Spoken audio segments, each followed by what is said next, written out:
Welcome to the Illuminated Path, where I give you a Thursday to Thursday reading. This week, I want you to really concentrate on how you feel. This is an important, powerful message. This isn't just a message to get through your week. This is a universal, collective message coming in right now. You're being told to pay attention to how you feel. The stars are moving, the planets are moving, and with the way that it's moving, it's clearing things out, it's removing the brain fog, and it's getting you into your action, into your step by step. We've trained ourselves as a society to not listen to our emotions, or at least not let our emotions control us, right? Our emotions can be byproduct of our thoughts or our traumas or our experiences, and so we're supposed to have a clear mind and a clear heart and move forward from there. And that's good. But right now, you're being told, listen to your emotions and let that fuel you.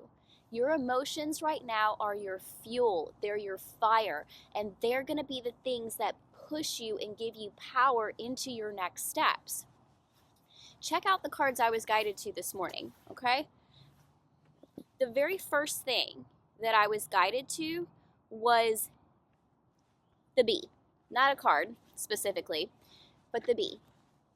I was pulling my book, this page came open, and I heard, that's what you're using, okay? And then immediately, two cards that were in the book came out, and these aren't even oracle or tarot cards, but I'm going to show them to you in a minute.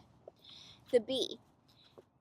The bee represents sweetness, joy, abundance, and it's not lost on me how the animal spirits who endure the most are the ones that seem to represent joy in the animal spirit medicine realms. Hummingbird represents joy. This tiny, tiny little body with wings that beat so fast you can't see them.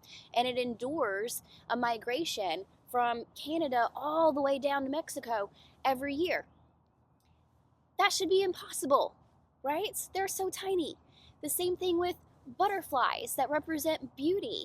And they're just these little things, and they migrate, and they only live for so long, and they're so fragile. But they draw us towards beauty, sweetness, joy, beauty. Bees are so cute and fat that they shouldn't be able to fly on the little wings that they have, but they're devoted, and they devote their lives to building the sweetness. Sweetness, joy, beauty. Do you see a theme? That the animal spirit medicines that endure the most, that have the most to carry, are the most joyful. Use your emotions as fuel. There are actions, there are steps that we can take to make this world a better place. We have to live in truth. We have to speak the truth. We have to not let illusion take over. We have to be in our power. In our power. Enduring does not mean just taking it quietly and silently. It means taking it and turning it into power, into joy, saying, this is what I believe, this is what I feel, this is truth, this is clarity, and moving forward with that, not staying still. We never stay still. The bees, the butterflies, the hummingbirds, they don't stay still. Now on to the cards that fell out of this book. I'm putting my gloves back on because it's really, the ground is frozen here. The cards that fell out of the book when I grabbed it were cards that I got at Susan Lynn's Metaphysical Conference. Now, if you weren't there in New Mexico this year, this is still going to apply to you. But everybody at that Metaphysical Conference that I spoke at received a printed oracle card that has an archetype on it. So everyone got their own. So if you were at that event, go find your oracle card.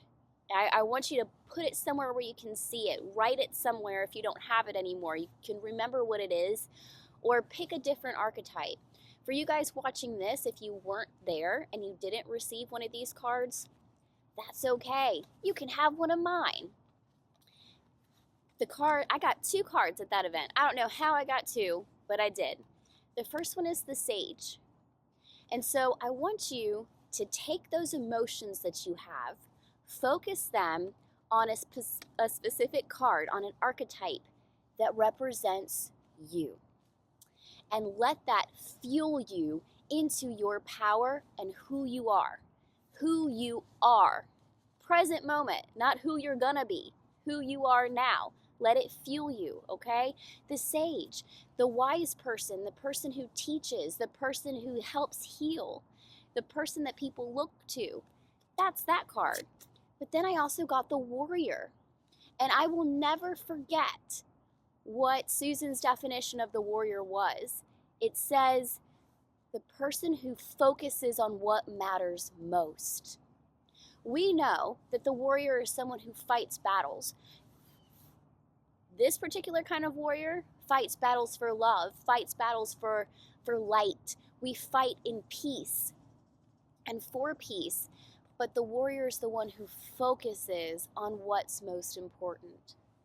And then I pulled my own card from my own deck and got this in the hand. The universe is your partner. Look at this, guys. This golden heart inside the hand of the universe.